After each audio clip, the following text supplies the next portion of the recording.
Buenas noches.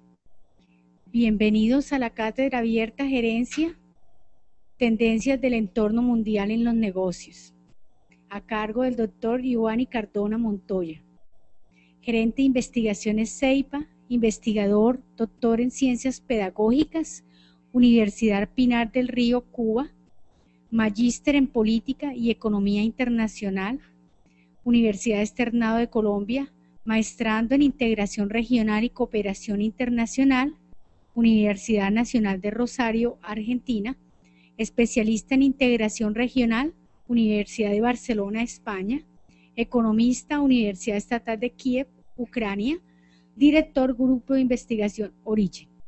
Muchas gracias, doctor. Gracias. Bueno, buenas tardes. Pues es un gusto antes que como conferencista, como gerente de investigaciones de CEIPA, haber traído la conferencia del ciclo, de este segundo ciclo de la Cátedra Abierta de Gerencia aquí a Barranquilla. Hasta ahora habíamos dictado todas las charlas en la seccional de Sabaneta y dijimos que queríamos como tener esta oportunidad de reunirnos con ustedes, aunque la cátedra siempre se da en línea, o sea que en este momento podemos tener algunas personas viendo la conferencia a través del canal web de CEIPA, pero pues sí queríamos como hacer este pequeño ejercicio de descentralización y tener el acercamiento a través de un tema que espero sea de interés para todos los que están aquí con nosotros, trabajando como profesores, estudiando los temas de gerencia o administración. La Cátedra Abierta Gerencia pues la iniciamos el año pasado. Pretendemos que sea un espacio permanente, realizarlo todos los años, como un espacio de reflexión y discusión. Hoy pretendo hacer una charla, no extenderla mucho, de tal manera que al final, en la medida de lo posible y que se despierte el interés, tengamos la oportunidad de pronto de conversar o algunas preguntas alrededor de la temática que se plantea. Yo hoy propongo para esta sesión el tema de análisis de tendencias del entorno de carácter internacional, pero entonces quiero enfatizar mucho en la concepción de la tendencia. Quisiera que pensáramos que no se trata solamente de ver datos que está pasando en el mundo, sino de buscar una manera de mirar datos.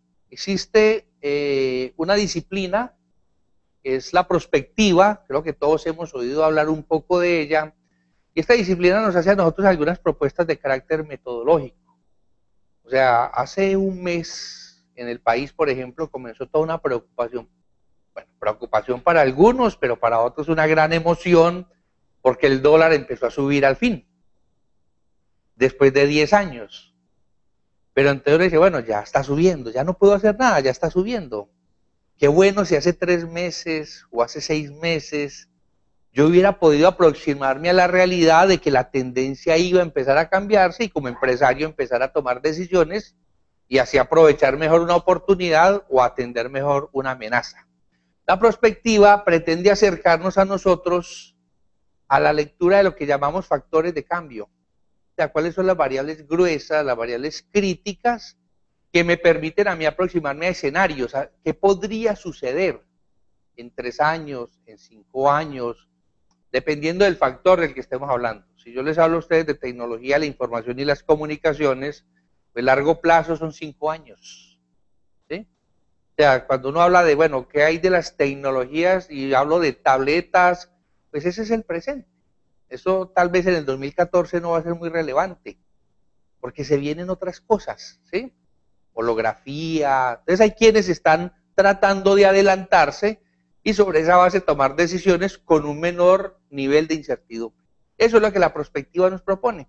Entonces yo quiero proponerles que tratemos de revisar algunas variables que pueden ser elementos gruesos que nos ayuden a entender por dónde van los factores de cambio a nivel internacional y que tienen que ver con la dinámica de los negocios. Aquí hay 2 tipos de variables claves, las que llamamos tendencias.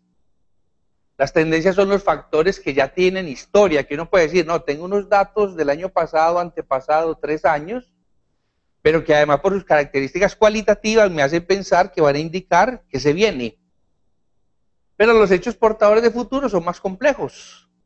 Son esos elementos que de pronto surgen y uno dice, bueno, ellos parece que van a marcar el cambio. Yo voy a lanzar un supuesto aquí y no vamos a entrar en discusión sobre él. El proceso de paz nos cayó un poquito como de repente.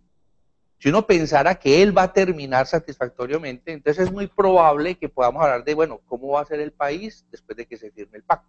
¿Sí? Ese sería un hecho portador de futuro. No es un hecho que tiene una historia significativa, pero que por sus características cualitativas sería para nosotros muy relevante.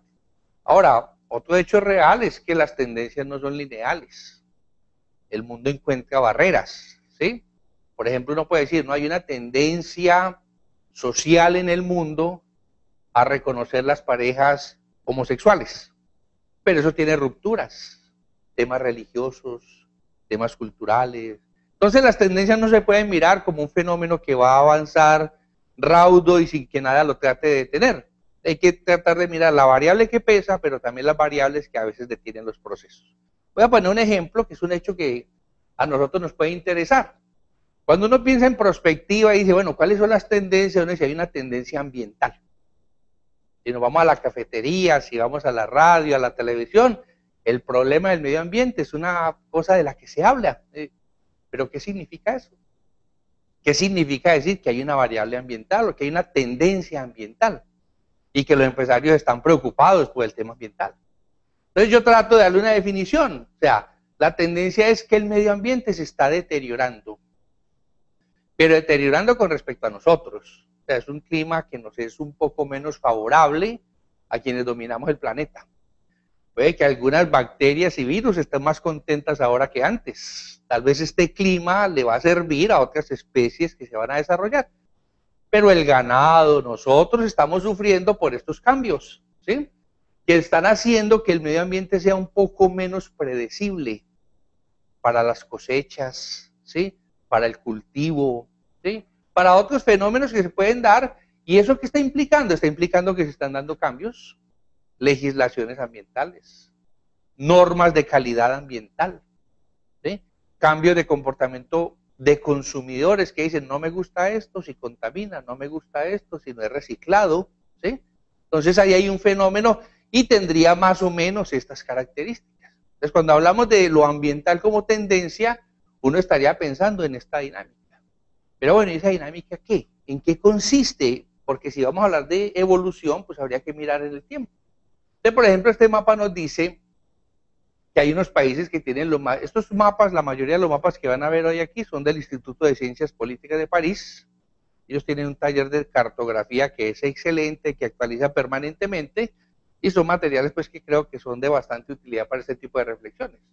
Entonces, por ejemplo, el mapa nos muestra qué países tienen los mayores problemas en generación de gases de efecto invernadero, de emisiones de CO2, son los países que tienen el color azul, y entre más oscuro, más problema hay.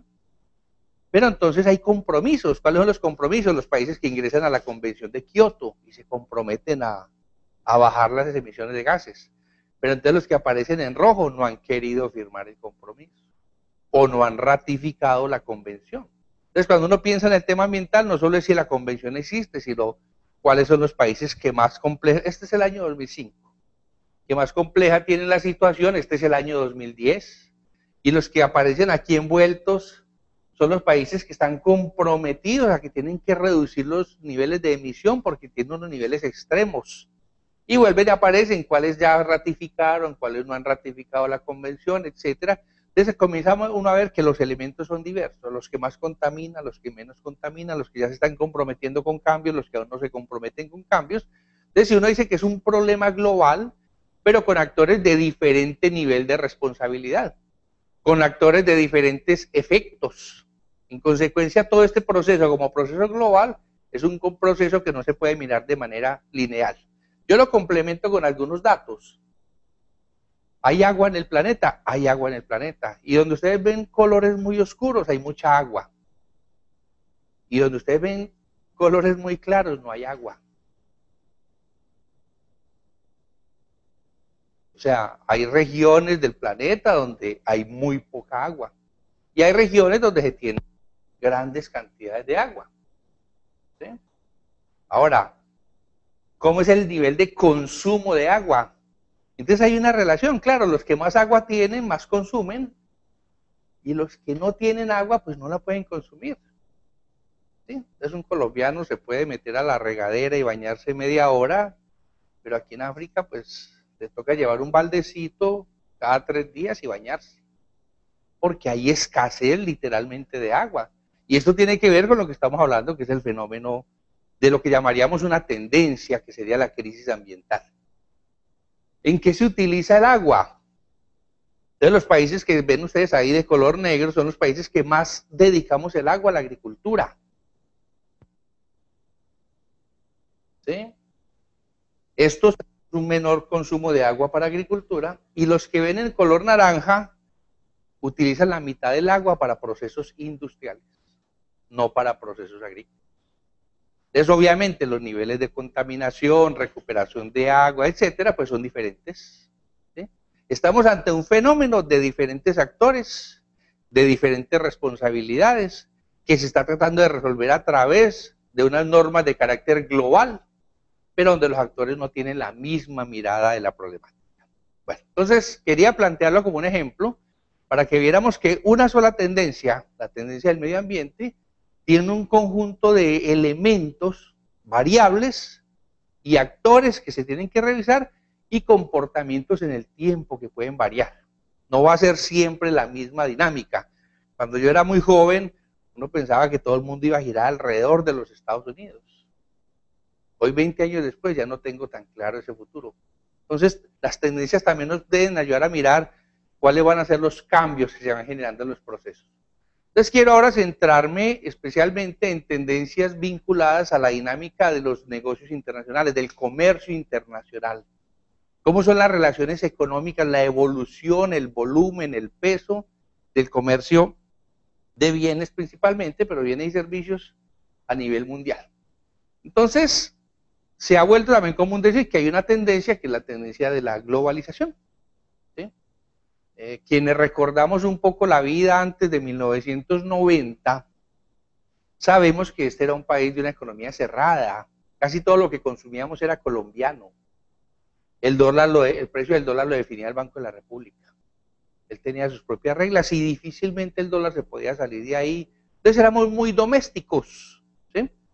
Pero del 91 hacia acá las cosas han cambiado como parte de un cambio que se está dando en dinámica mundial. No es Colombia el único que ha cambiado. ¿Sí? Entonces nos hemos acostumbrado a ello y da la sensación de que la vida siempre ha sido así, pero no siempre ha sido así. Entonces a esa época la vamos a llamar la época de la globalización, y vamos a decir que tiene esta característica. Los mercados tienden a homogeneizarse. O sea, ustedes tienen en este momento dispositivos electrónicos, igual que si yo estuviera dictando esta conferencia en Madrid o si la estuviera dictando en Caracas, probablemente no habría mayor diferencia, o en cómo se visten, o ciertos hábitos, disciplinas de comportamiento empresarial son semejantes, no iguales, pero hay muchas semejanzas crecientes, y hay una tendencia a la unificación. O sea, los mercados se abren y cada vez están más conectados. Yo, por ejemplo, estudié en Argentina hasta hace un año, y en Argentina los computadores, los iPads eran más caros. Y incluso tenía un compañero que vendía computadores para sobrevivir. Los llevaba de Colombia, los vendía allá. ¿Por qué? Porque como el Mercosur es un poco más cerrado, entonces el mercado de Brasil, Argentina, Uruguay y Paraguay tiene unos precios un poco más distorsionados si se les compara con los mundiales.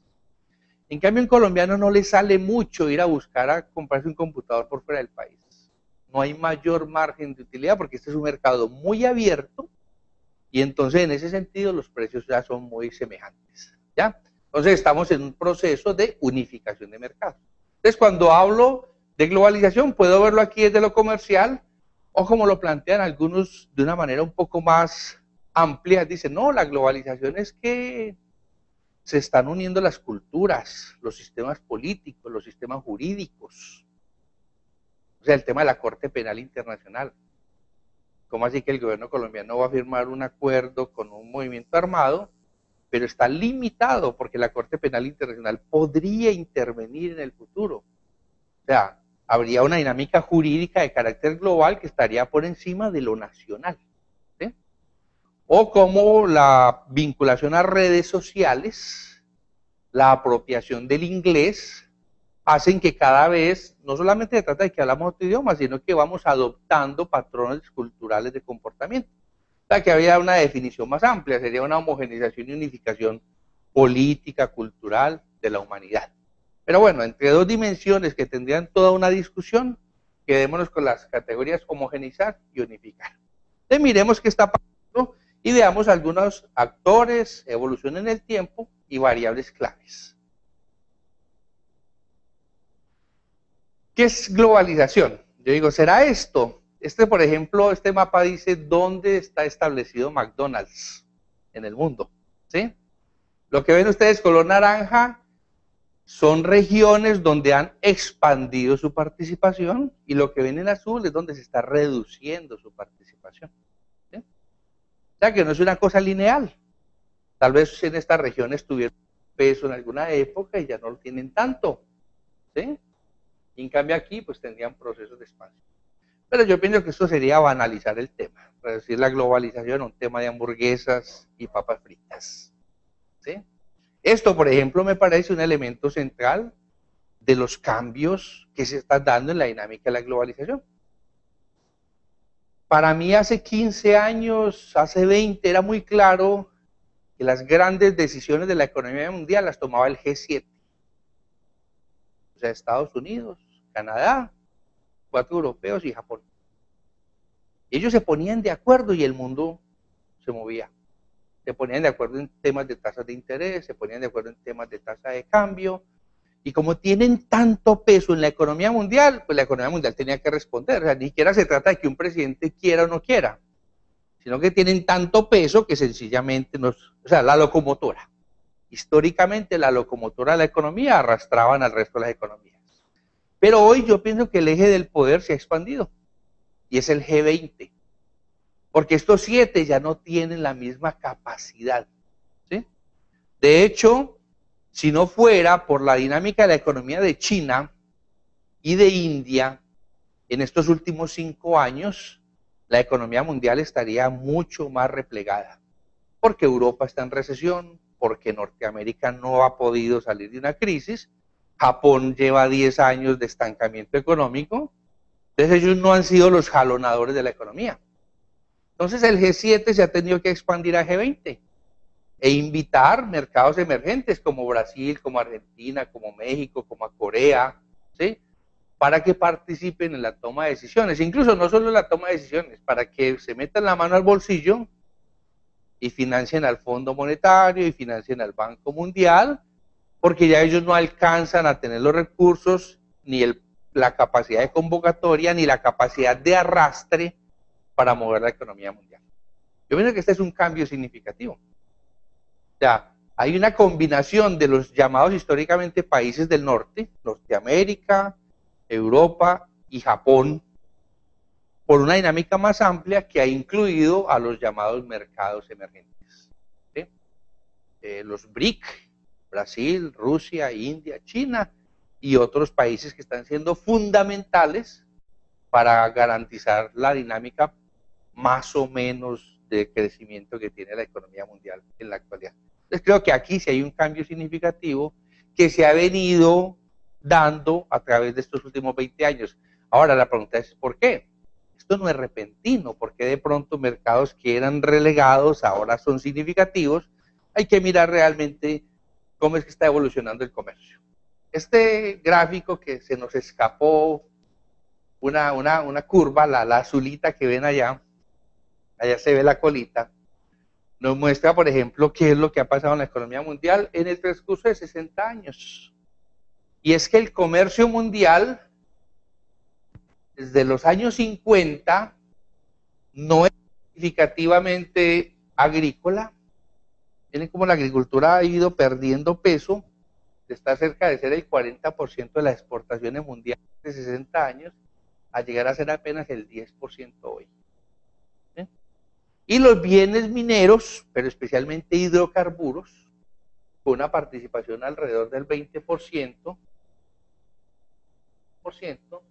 ellos sí, desde los años 70, ha tenido sus caídas, pero de los 70, 80 y actualmente tienen un gran peso. ¿Sí? El otro 70% es la barrita azul que no está, son productos manufacturados.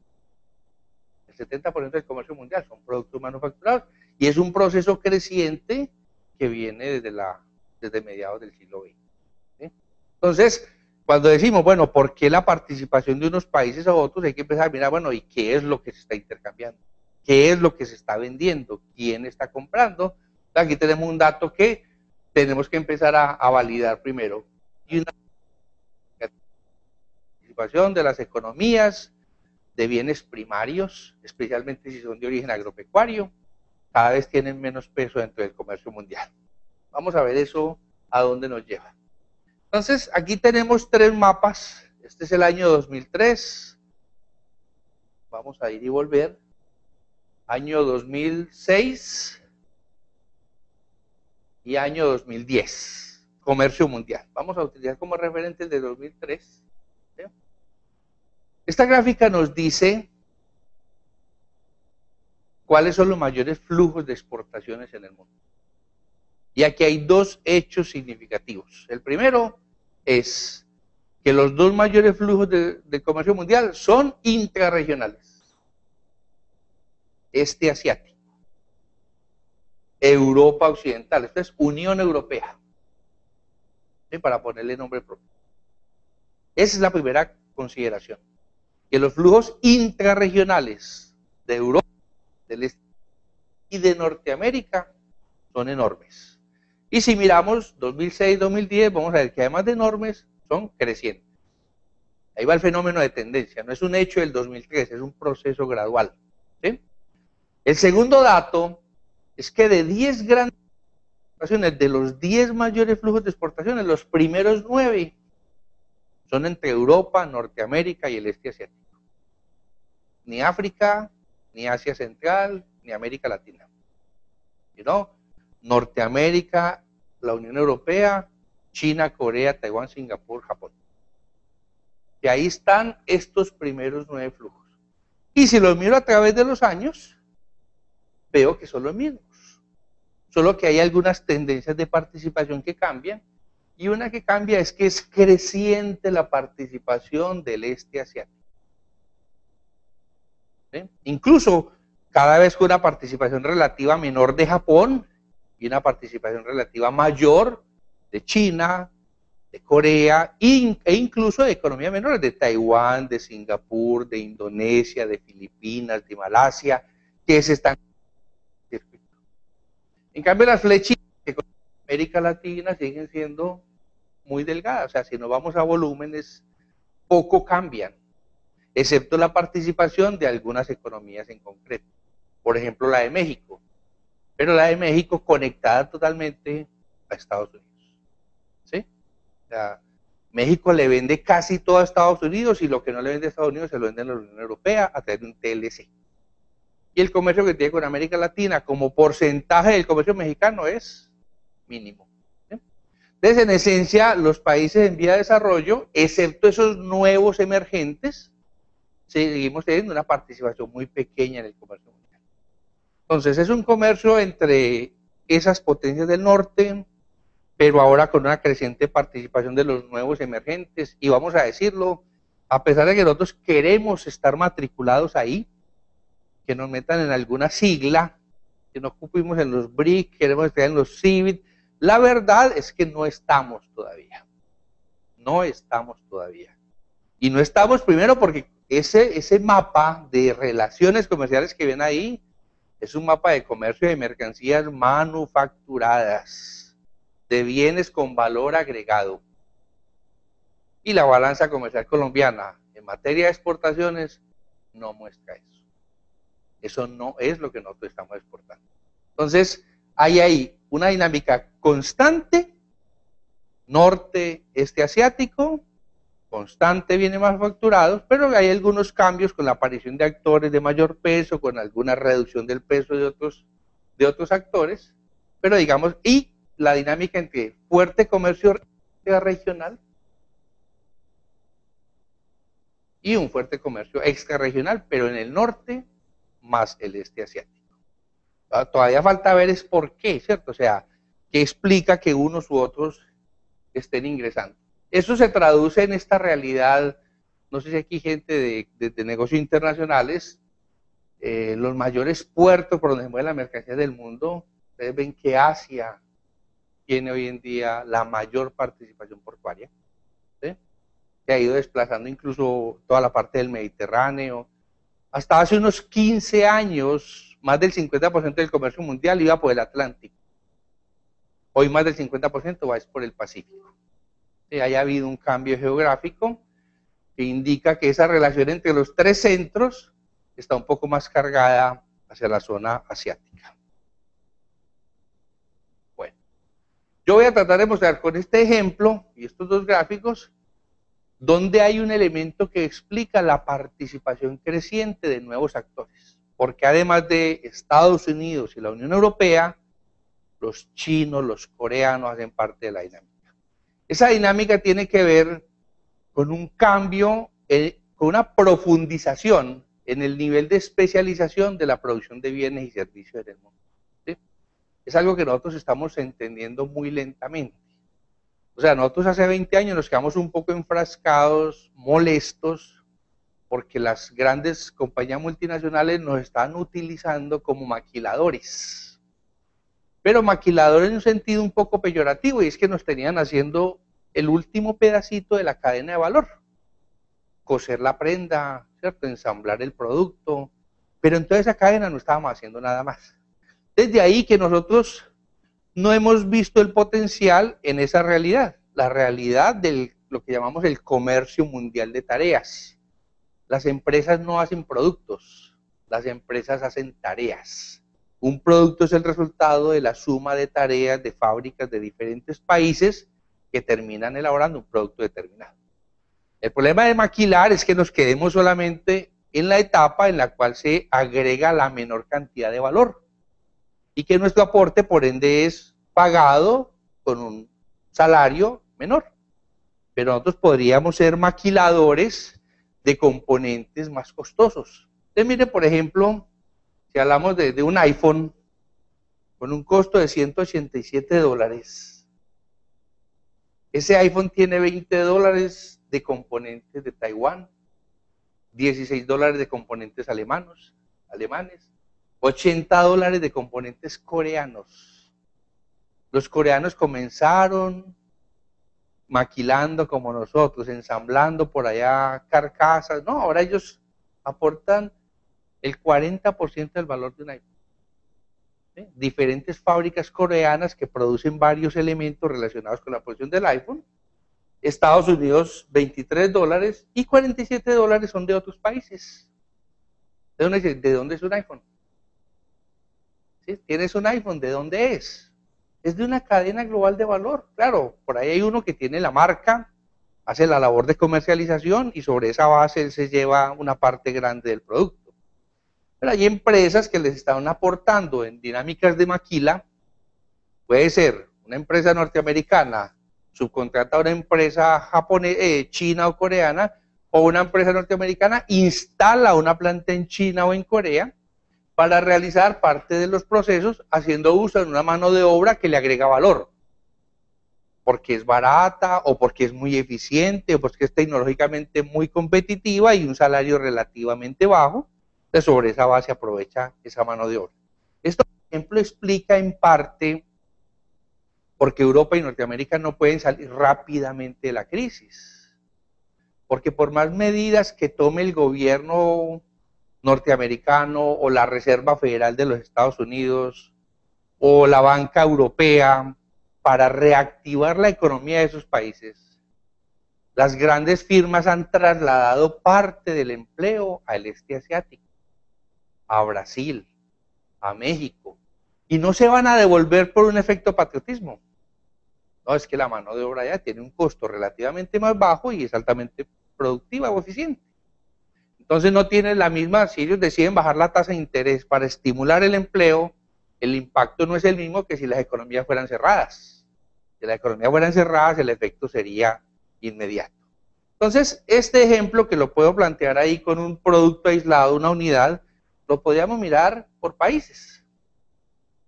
Entonces, miremos ese iPhone, pero mirando la balanza comercial de los países. Entonces, aquí está Estados Unidos, que es por donde arrancaría el iPhone. Entonces Estados Unidos le envía a China componentes que valen 229 millones de dólares. ¿Sí? Y luego el iPhone sale de China y Estados Unidos recibe producto final que vale 1.875 millones de dólares. ¿Qué quiere decir eso? ¿Que China aportó 1.500 millones de dólares? No. Porque China hizo un proceso en el cual utiliza los componentes de Taiwán, los componentes alemanes, los componentes coreanos, los componentes de otros países, los ensambla y entrega el producto final. Entonces, cuando uno le dicen que todo es hecho en China, es más o menos cierto, pero no del todo. ¿Sí? Claro, la situación de China no es una situación tampoco estática. Recuerden que estamos hablando de si hay tendencia. China al comienzo agregaba poco valor. China al comienzo solo ensamblaba. Pero ya hay cadenas de valor donde China es el protagonista principal.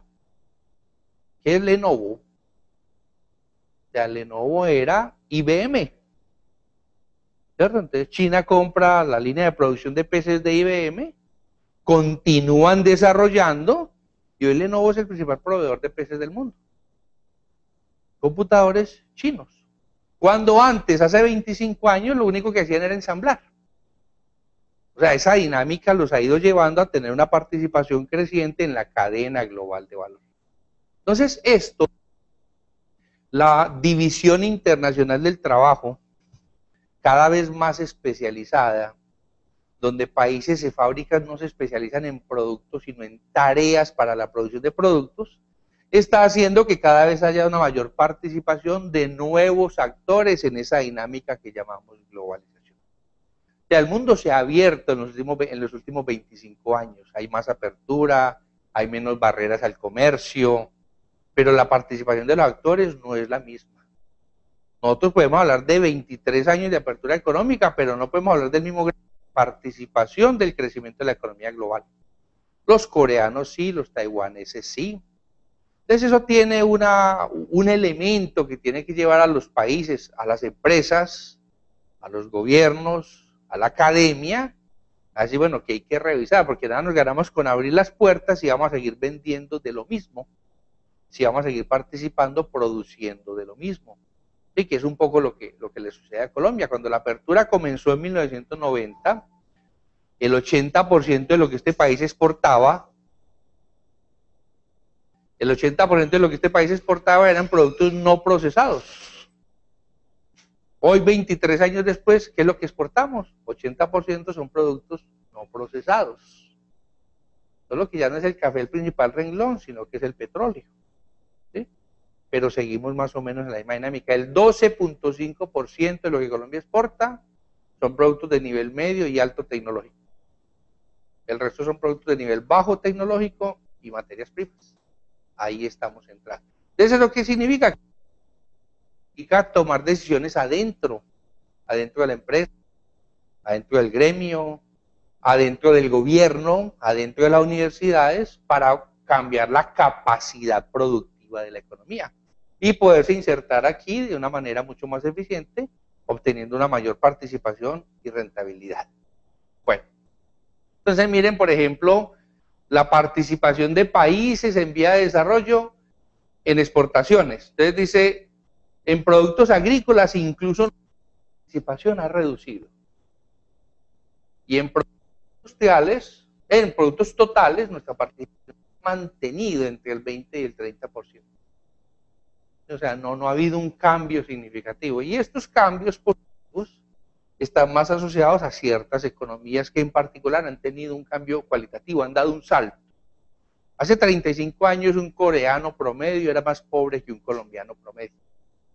¿Sí? Hoy un coreano promedio es 5 o 6 veces, tiene más poder adquisitivo que un colombiano. Entonces eso explica, digamos, este cambio aquí tiene que ver con algunos países en particular.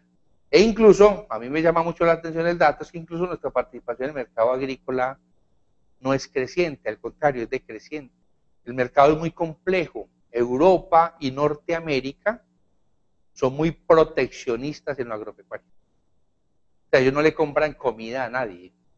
Pues te compran maracuyá, te compran granadilla, te compran mango, pero no te compran sorgo, soya, cebada, carne, lácteos, azúcar. Ellos se autoabastecen a pesar de que tienen los costos más elevados del mundo. ¿Sí? Si ellos abrieran ese mercado, nosotros que tenemos unas condiciones climáticas, que tenemos unas condiciones de tierras aptas, pues obviamente tenemos una oportunidad enorme, pero el mercado ahí no ha sido favorable para nosotros. ¿Sí? Entonces, miremos cómo el muy grande también es intraeuropeo, muy grande también es intraasiático, muy grande también es internorteamericano. O sea, en el agro, donde esperaríamos nosotros tener un chance, la situación se parece mucho a la del mapa general que veíamos al comienzo, con algunas excepciones, ¿no? Digamos aquí, desde Brasil y Argentina, hay unos comercios significativos con el tema de la soya, etcétera, pero en general la dinámica hasta se parece a la del sector manufacturero. O sea que no estamos logrando conectarnos con manufacturas y en el agro estamos encontrando muchas barreras. Porque este país, por ejemplo, a pesar de que tenemos problemas estructurales para el agro, podríamos exportar comida por los precios, por los costos que tenemos, pero los mercados son cerrados y no lo permiten. Entonces nuestra participación está asociada a que estamos vendiendo hidrocarburos. O sea, si usted mira la balanza comercial de este país, el fuerte es que está vendiendo petróleo, carbón, detrás va el oro, el ferroníquel, y ya luego vienen las flores, los bananos, las confecciones, y hemos terminado, ¿cierto? Entonces, claro, el tema energético tiene un potencial interesante. Mire, por más que hablemos de energía eólica, nuclear, solar, la verdad es que el 90% de la energía mundial es carbón, petróleo y gas. Estoy hablando de consumo. Por eso el mercado sigue siendo interesante. Porque la economía mundial sigue de esas tres fuentes: carbón, petróleo y gas. Entonces eso coloca a Colombia en una situación de presente ventajosa. La economía mundial necesita de petróleo y tenemos. Necesita de carbón y tenemos. Pero si yo quiero mirar esto en prospectiva, porque uno puede decir, bueno, usted me habla de valor agregado, pero yo tengo petróleo para 300 años. Es porque tengo que hacer cambios radicales cuando la cosa puede ser sostenible. Pero si uno mira, ¿dónde están las reservas mundiales de petróleo? Aquí están las 10 mayores reservas mundiales de petróleo, ahí no aparece Colombia. Entonces, estamos exportando hoy, pero a la situación presente, Colombia sería exportador neto de petróleo 7 años. Si no hallamos nuevos pozos, o sea, nuestra situación no es la de Venezuela, que con sus miles de problemas, ellos saben que tienen reservas para décadas, ¿sí? Lo que le da margen a las decisiones que vayan a tomar. Nosotros no tenemos margen por ahí, porque nosotros tenemos reservas y después de 7 años ya no seríamos exportadores netos de combustible, sino importadores netos. Más importación que exportación de combustible, ¿sí? Entonces nuestra situación no está ahí. Entonces, hay un problema con el agro por el mercado cerrado y hay un problema con las manufacturas porque nosotros mismos no hemos transformado el aparato productivo para conectarlo en este contexto global. Bueno, entonces, miren, he planteado que hay una tendencia y es una constante de crecimiento de comercio norte-norte con este asiático. Sí, esa es la constante que hay. Europa, Norteamérica, este asiático. Hay algunos cambios porque algunos aumentan su participación, especialmente mercados emergentes del este asiático y algún mercado emergente africano como Nigeria o Sudáfrica, latinoamericano como Brasil o México, ¿sí? Pero en esencia siguen siendo los mismos actores. Lo que explica algunos cambios en la participación es que el nivel de especialización se ha profundizado. Productos cada vez más complejos, cada vez más elaborados, cada vez de mayor valor agregado, y por ende empresas cada vez más especializadas, haciendo labores o tareas muy puntuales en ese proceso de elaboración de bienes. Ahora vamos a mirar otro elemento. ¿Por qué el comercio regional o multilateral? Miren que estamos planteando que hay apertura económica, no en Colombia, en el mundo. Los aranceles mundiales del año 47, cuando se crea el GATT, a hoy han bajado 90%. Y del año 90 para acá, América Latina ha reducido su proteccionismo en un 70-75%. O sea, el comercio global estaría abriendo, pero a la vez está el tema de un comercio entre bloques. Entonces ahí se está dando, derivado de esa dinámica que estábamos planteando, una convivencia, ¿cierto? Entonces aquí estamos viendo cómo se profundizan algunos acuerdos de integración y se expanden algunos otros. Miren que esta barra aquí azul nos recuerda la idea de que hay un proyecto que se llama ALCA, un proyecto de libre comercio totalmente continental que está congelado, pero que el día que Brasil y Estados Unidos replanteen su balanza en la relación, se va a descongelar y se podría volver nuevamente esa conversación.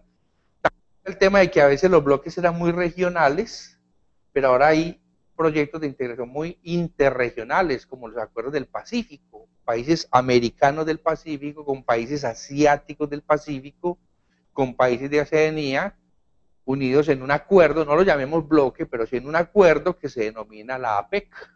¿Sí? Entonces, hay como un cambio, de un lado de expansión, pero de profundización, porque la Unión Europea es un modelo de profundización. O sea, Europa hoy tiene una crisis, yo siempre utilizo la misma metáfora, pero es más o menos la idea. Son los vecinos que viven en el penthouse que están en una crisis. O sea, la Unión Andina, la Comunidad Andina, es un acuerdo de integración superficial. Incluso pierde afiliados. Se fue a Venezuela y Bolivia y Ecuador ya están mirando para otro lado. ¿Sí? La Unión Europea tiene una gran crisis, pero es una crisis de un modelo que tiene unión aduanera, libre movilidad de personas, libre movilidad de inversiones, manejan una moneda entre 18 países. Entonces, claro, es una crisis, pero de un proceso que está profundizado. ¿Sí? A veces pensamos que se ha dicho, no, eso se va a acabar. Y dice, no, pero no acabas de la noche a la mañana, una cosa donde hay tanta interdependencia. Para Alemania, que ha sido muy duro en la crisis. Alemania es el que más pierde si la Unión Europea desaparece. Porque ¿quién le vende a Alemania todo lo que produce? A sus vecinos europeos. ¿Sí? Hay una gran interdependencia regional. Y esto, mire, es un mapa del 2005. Este es un mapa del 2010, ¿cierto? Hay algunos cambios, ya Venezuela desaparece de este bloque, pero hay una dinámica de integración que tiene características diversas. Bhagwati, un economista americano de origen indio, dice que esto es un plato de espaguetis, que la integración mundial es un plato de espaguetis, que en los años 60 la cosa era más definida. Los latinoamericanos trataban de armar un bloque, los europeos trataban de armar un bloque, los del este asiático trataban de armar un bloque. Hoy todo el mundo firma acuerdos con todo el mundo. ¿Sí? Entonces, México pertenece al NAFTA con Estados Unidos y Canadá, pero tiene un TLC con la Unión Europea y tiene un G2 con Colombia. Y ahora acaban de crear una cosa que llamamos la Alianza del Pacífico, ¿sí? Que no es gran cosa tampoco, pero bueno, es una más. Y es esto. Es esta telaraña que se está teniendo, ¿no? Esto tiene unas implicaciones económicas fuertes. Yo estoy haciendo un estudio sobre este tema y la conclusión a la que yo llego es que esto no es un desorden, sino que este es un nuevo orden. Como la OMC, que reúne a 160 países, no logra poner de acuerdo a 160 países, los 160 países se están poniendo de acuerdo de uno en uno, de dos en dos, de tres en tres. Si ustedes miran las exportaciones colombianas, ellas ya tienen definidas sus reglas de juego con el TLC con Estados Unidos, con el TLC con la Unión Europea, con el G2 con México, con la Comunidad Andina con Ecuador, Perú, Bolivia y con el Mercosur. Y si ustedes miran esos grupos que les nombré, ahí está el 90% de lo que Colombia exporta. O sea que Colombia ya tiene las reglas de entrada definidas en acuerdos bilaterales, ya que lo multilateral no le ha permitido llegar a donde se quiere. Entonces yo creo que no hay un desorden como lo plantea Bhagwati, hasta los africanos tienen procesos de integración regional y no son nuevos. La Unión Aduanera Surafricana, por ejemplo, con Suazilandia, con Zimbabue. Bueno, entonces estamos viviendo esta dinámica. Cada vez los aranceles son más bajos, han venido bajando a nivel mundial, especialmente de bienes manufacturados, en menor medida para bienes agrícolas. Pero repito, cuando hablo de agricultura no me refiero a agricultura tropical, sino a la cena de la supervivencia del ser humano, la proteína, el calcio, el azúcar. O sea, granos, carnes, leche y azúcar, ahí está el tema. ¿Sí? Eso es protegido. Todo lo demás tiende a ser poco protegido. A la vez, cada países se unen a la OMC. Pero paralelamente cada vez se firman más acuerdos tipos TLCs. Uniones aduaneras, zonas de libre comercio, etc. Están conviviendo dos dinámicas, una dinámica de liberación comercial multilateral y una dinámica de negociaciones regionales. ¿Sí? Yo ahí tengo una hipótesis en la investigación que estoy haciendo, y es que estas dinámicas regionales, si ustedes las miran, cada vez son menos profundas. O sea, no es como la Unión Europea, que los europeos pueden buscar trabajo en cualquiera de los 27 países, que la moneda es la misma, que la aduana es una sola. O sea, si su mercancía entra por España, es igual que si entra por Francia, solo paga arancel una vez y paga el mismo arancel, porque usted no entra la mercancía a Francia, la entra a Europa, ¿cierto? O sea, todas esas profundizaciones que la Unión Europea logró, los demás no las hemos logrado. Ni Mercosur la ha logrado, ni la Comunidad Andina la ha logrado. En cambio, no hacemos sino firmar TLCs. Ahora que se firmó la Alianza del Pacífico y que hubo mucho bombo y mucho platillo, yo me puse a mirar qué acordaron, y básicamente acordaron lo de siempre. Entonces dicen, no, vamos a ir juntos contra ningún juntos. Mientras no creen un territorio aduanero unificado, no van a ir juntos. Va a ir cada país con su posición. Y va a depender del gobierno, si este presidente está más o menos alineado con el otro o no. Si no, no va a pasar nada. A la OMC, que son integrantes los 27 países de la Unión Europea, ¿cuántas personas van de Europa? Uno. A nombre de los 27. Eso sí, lleva 27 votos. Pero él lleva posición europea, porque Europa tiene una unión aduanera. Es un solo territorio. Los del Pacífico no le van a decir el de México, hey, anda a nombre de Colombia, pero y la OMC y la por nosotros. Eso no va a pasar. ¿Sí? Entonces, son acuerdos poco profundos. ¿Qué es lo que estaría pasando ahí en mi concepto y que tendría que ver con lo que venimos trayendo desde el comienzo? El comercio mundial de tareas. Si las grandes multinacionales, para producir un iPhone, necesitan 15 fábricas en 8 países, quiere decir que hay que mover productos intermedios de país a país, productos semielaborados de país a país. Necesitamos que al llegar a aduana no le cobren aranceles. Necesitamos que haya TLC entre esos países.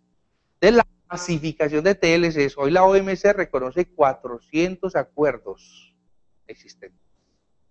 Entonces, la masificación de TLCs lo que está permitiendo es que el comercio altamente especializado se pueda mover sin barreras. No es lo mismo entrar a un país donde tengo una mano de obra que me va a hacer un componente, le va a mandar unas partes, pero para entrar hay que pagar 10% de arancel, que si ese arancel se ha eliminado.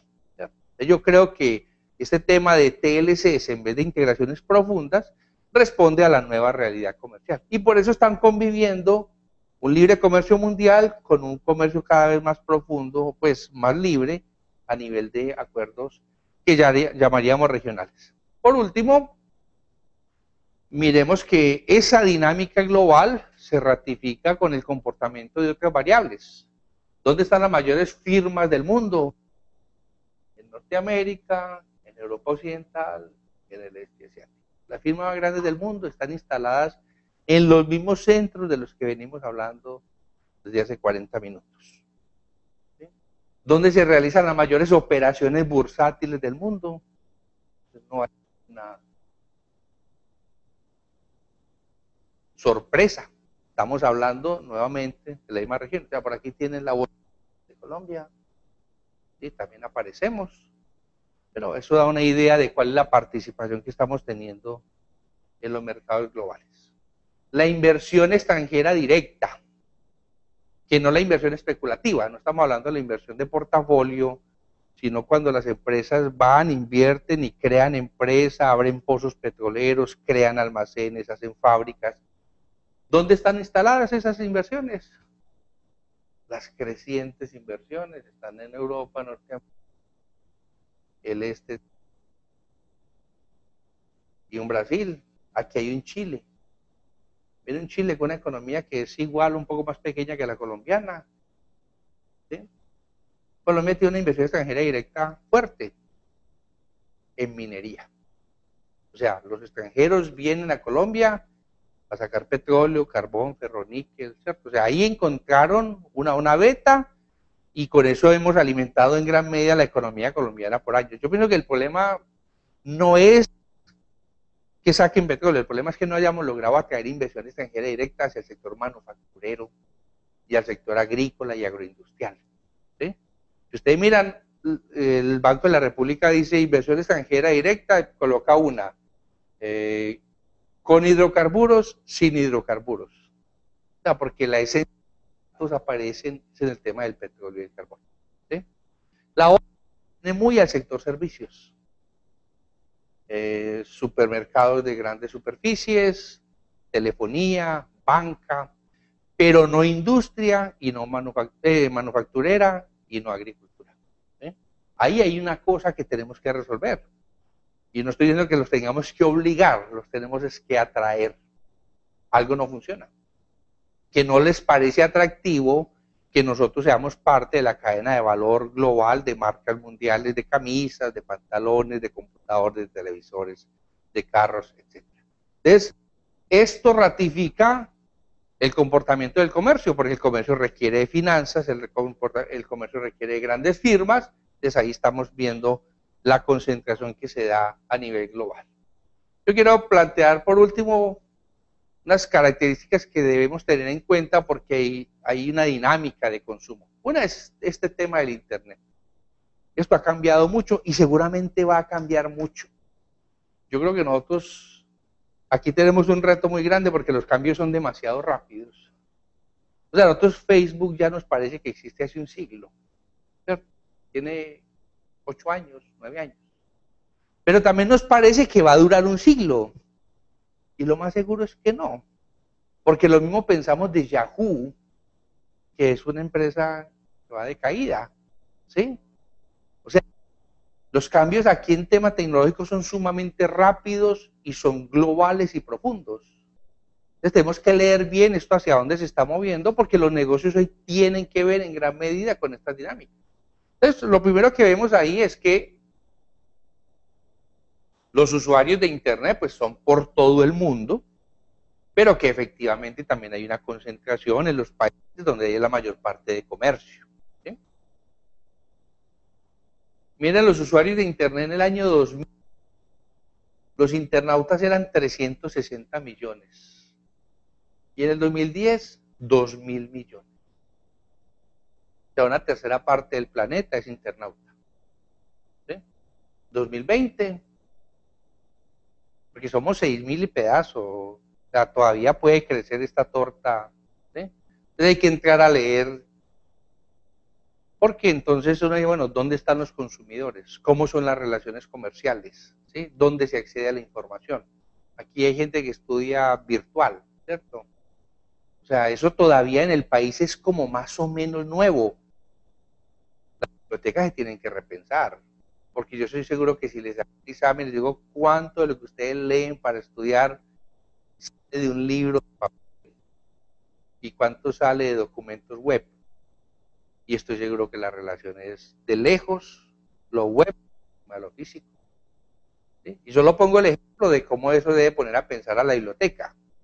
No tiene que poner a pensar a tutoriales y a partir de ahí les hago una cadena de cuántos negocios tienen que repensarse porque el mundo se está moviendo en otra dirección. Dominios, los dominios de Internet por zonas en el mundo, mucha fortaleza aquí en América Latina, en Brasil, Argentina y Chile. ¿Sí? Los internautas por idiomas, el inglés, el chino, luego el español. ¿Sí? Pero definitivamente el tema es el inglés. Nosotros en CEIPA en este momento estamos creando una segunda revista. y hemos visto un tema de las revistas científicas. La clave no solamente es producir artículos de buena calidad, hecha por investigadores rigurosos, sino que otros investigadores rigurosos luego lean lo que tú publicaste y les sirva a ellos de información para construir otros artículos y otros libros. ¿Sí? Entonces es ahí donde la comunidad ratifica que tú hiciste un avance. Entonces, si la mayoría de los internautas están en inglés, hay que tratar de escribir en inglés. ¿Sí? Porque si la mayoría de tus lectores son solo, o la mayoría de los lectores no, si tú escribes en español, entonces solamente un pequeño porcentaje de la población mundial podría pensar que lo que escribiste es de utilidad, porque ya de entrada hay una barrera que la está colocando el idioma. Sin embargo, a pesar de que vemos que el Internet se globaliza mucho, que en términos de dominios Brasil, Chile, Argentina y de usuarios por todas partes, los servidores sí siguen muy concentrados. O sea, no es verdad que el que tiene la información tiene el poder, porque todos tenemos la información. Pero a pesar de eso, los dueños de los servidores todavía siguen siendo los norteamericanos. O sea, ellos siguen creyendo que controlar la información da poder. Sí, da poder.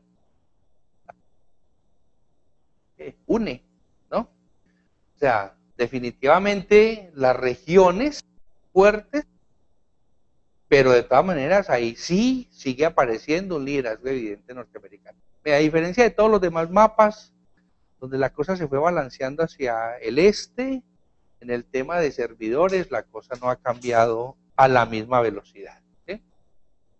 Hoy, estamos hablando de 2010, la circunferencia norteamericana sigue siendo de lejos la más grande. Ahí hay un tema clave que vale la pena estudiar. Y esto es un dato que parece a mí muy interesante. La gente que sé que no se ve muy bien, pero les puedo decir, en Facebook.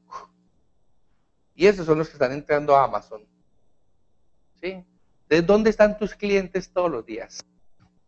¿Y dónde los vas a encontrar? No estoy promocionando Facebook, ¿cierto? No les estoy diciendo que hagan pauta publicitaria, sino que hay una realidad.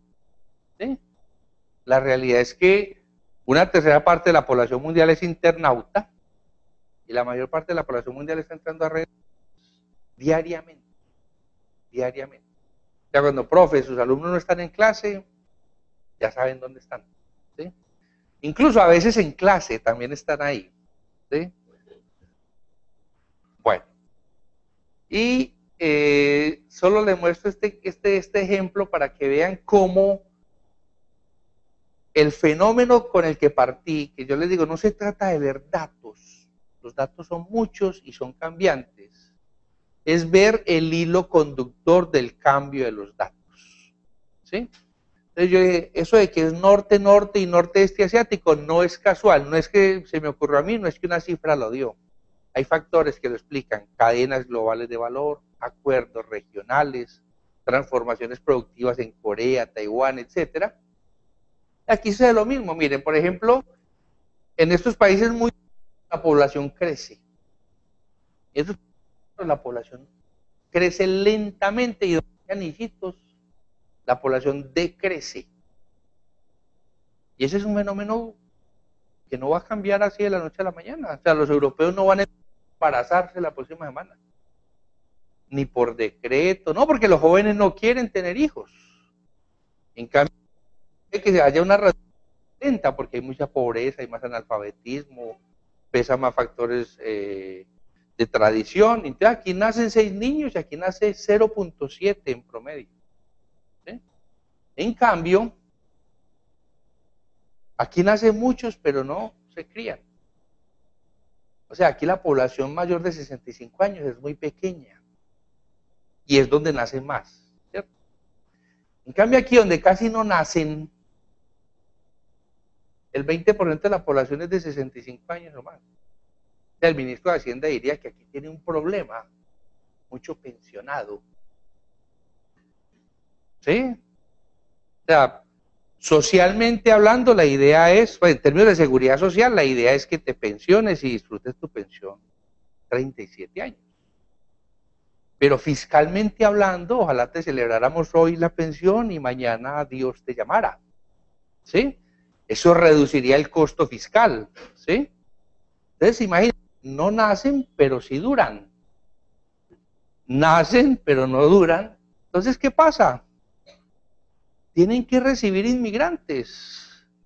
Estos necesitan mano de obra. Ahora no los quieren, pero porque están en recesión.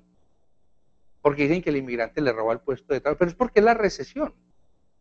Si la economía estuviera en expansión, estarían pidiendo inmigrantes para recoger cosechas, para lavar baños, pues le está haciendo falta gente.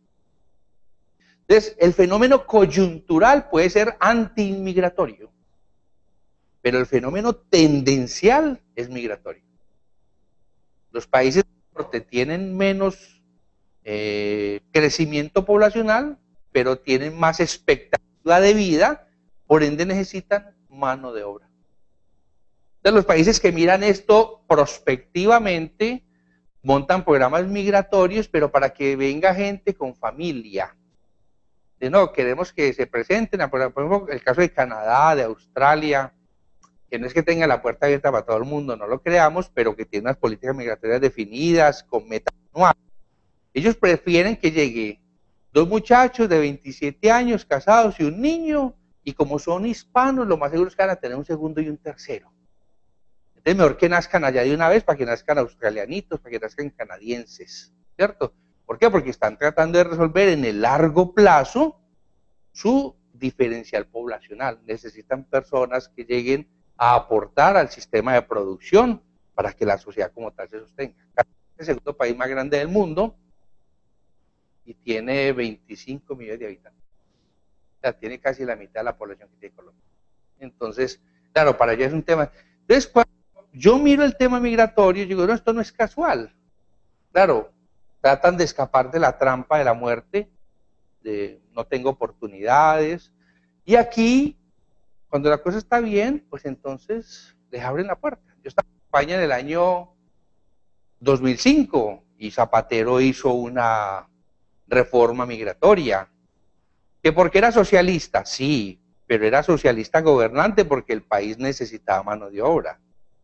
O sea, no es que Zapatero hubiera querido, es que el aparato productivo pedía mano de obra. Ahora están en recesión, entonces no quieren inmigrantes, les piden que se devuelvan, etcétera. Pero para mí eso es lo coyuntural.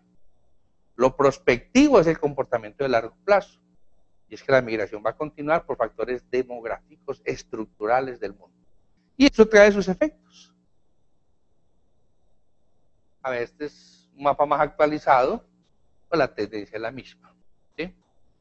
Algunos cambios se dan, por ejemplo, cuando se hizo el primer mapa, migraba mucha gente de Europa del Este a Europa Occidental, pero por el tema de la guerra de Yugoslavia, la reconfiguración de las economías exsocialistas, ¿cierto?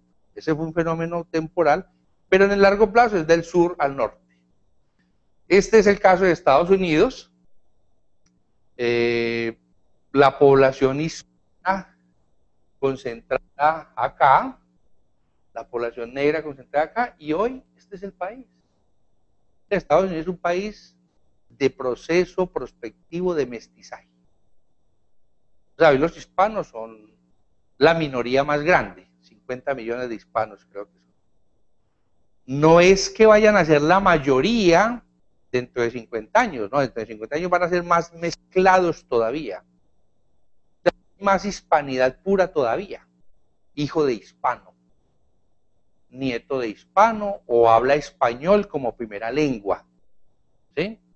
Pero lo que va a pasar en 25 años es que van a haber, sí, más población de origen hispano, pero menos hispana, más mezclada.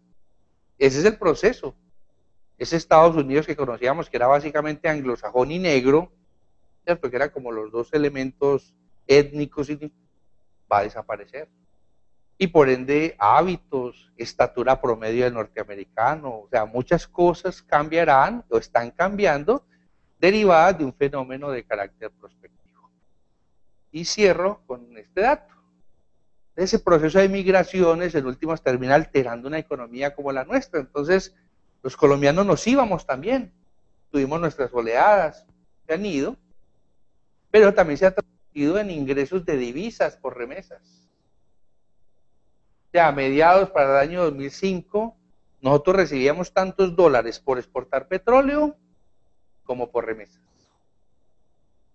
O sea, nuestra principal fuente de ingresos era la exportación de compatriotas.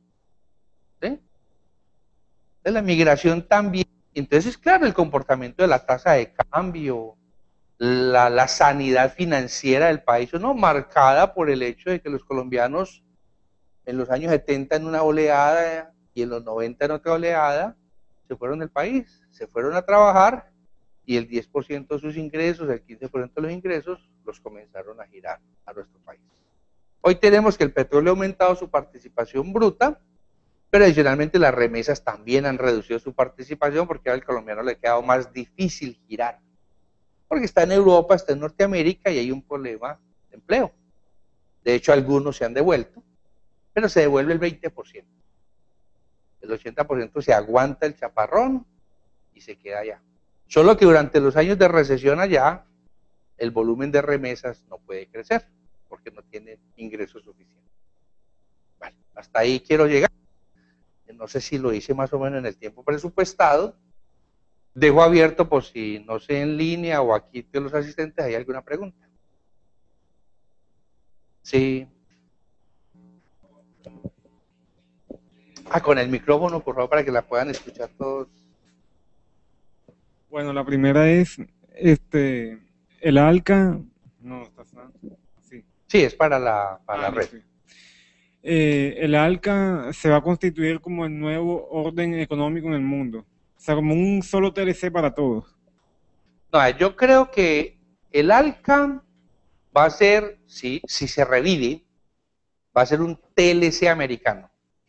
Pero los TLC, como la mayoría de los acuerdos que hay en el mundo, son acuerdos de poca profundidad. ¿Qué quiere decir? Que los países eliminan las barreras aduaneras fundamentalmente y complementan con algunos acuerdos básicos. Pero ni el ALCA ni los TLC tienen la aspiración de conformar un bloque. O sea, cuando yo digo bloque, me refiero a que llegan a un nivel de acuerdo más elaborado, donde van en una posición conjunta a discutir con terceros. Eso no va a pasar con el ALCA, porque el ALCA realmente tiene una ambición de carácter comercial.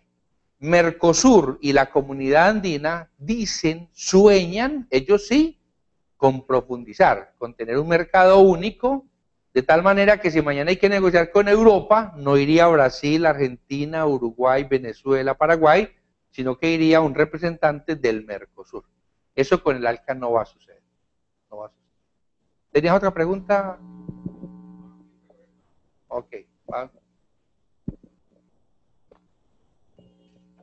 Gracias.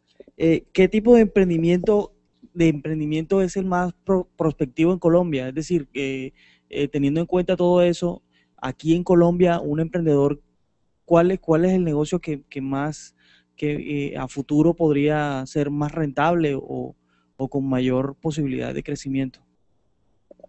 No, la verdad no sé. Pero sí te voy a decir unas cosas que estoy seguro que tienen que ver con la decisión de por dónde emprender. Muchos de los éxitos de los países y empresarios que han ampliado su participación en los mercados globales partieron de la ventaja comparativa. O sea, de la vieja ventaja natural que tenían. O sea, no es que hayan entrado en un tema totalmente nuevo, sino que comenzaron a abordar de manera nueva un tema viejo. El ejemplo nuestro, café. ¿Cierto? O sea, nosotros tenemos una ventaja comparativa. Buen clima, tierra fértil, toda la experiencia del mundo y un grano hasta reconocido socialmente. Digo socialmente porque el mercado no es verdad que tome más café colombiano. Porque el mercado cafetero es un mercado que ha sido muy monopolizado, ha tenido unos oligopolios muy fuertes. Al consumidor de Europa, de Norteamérica, lo acostumbraron por décadas a tomar mezclas de café. Entonces un frasquito de café Nestlé en Estados Unidos o en Suiza no era un frasquito de café colombiano, sino que tenía 40% de colombiano, 40% de centroamericano, 20% de brasileño. Entonces el paladar ellos nunca lo habituaron a un país. Por eso los países hemos tenido una poca capacidad de negociación. Pero al margen de eso, la estrategia de marca de Juan Valdez y Café de Colombia por 50 años ha permitido que en el mundo haya una fijación de que aquí hay un café muy bueno. Entonces, partiendo de esa ventaja comparativa, meterse en procesos significativos de agregación de valor. Es un poco lo que está haciendo Juan Valdez, ¿cierto? Pero pueden haber otras cosas que tienen que ver con la medicina, que tienen que ver con la perfumería, que podrían tener que ver con la producción de dulces, caramelos, etcétera, bebidas frías y no sé qué otras cosas que yo no conozco, ¿cierto? Entonces, una primera propuesta significativa que se hace es aprovechar la ventaja comparativa y transformarla en ventaja competitiva. Por ahí los emprendimientos pueden ser muy exitosos. El otro elemento es básicamente ese, o sea, no hay muchas posibilidades de éxito de emprendimientos si no te metes en cadenas globales de valor. O sea, el negocio difícilmente va a ser exitoso si tú pretendes ser el único que participa en la producción de un bien de calidad. Lo que tienes que hacer es cómo te especializas en parte de un proceso. Yo pongo un ejemplo para que veamos que no tenemos que maquilar solamente lo que el norte propone. Embraer, la fábrica brasileña de aviones para recorridos más cortos, que son aviones más pequeños, de 100 pasajeros, ellos subcontratan parte de la producción de sus aviones en Europa, en Norteamérica, en Japón, pero la marca es brasileña, ¿cierto? O sea, ellos por el simple hecho de que tenían una industria y una tradición, no se encerraron, sino que se abrieron y dijeron, no, estos componentes los vamos a contratar en estas partes. Pero el negocio es que ellos están en producción de bienes de alto valor agregado. Entonces yo digo que no puedo dar una receta de cuál es el negocio exitoso, pero sí que tiene que tener esas características, porque es difícilmente ser exitoso de otra manera. Bien. ¿Hay alguna pregunta? ¿No? ¿Alguna otra pregunta? Bueno, muy bien. Gracias por su presencia y por acompañarnos hoy aquí. Feliz noche.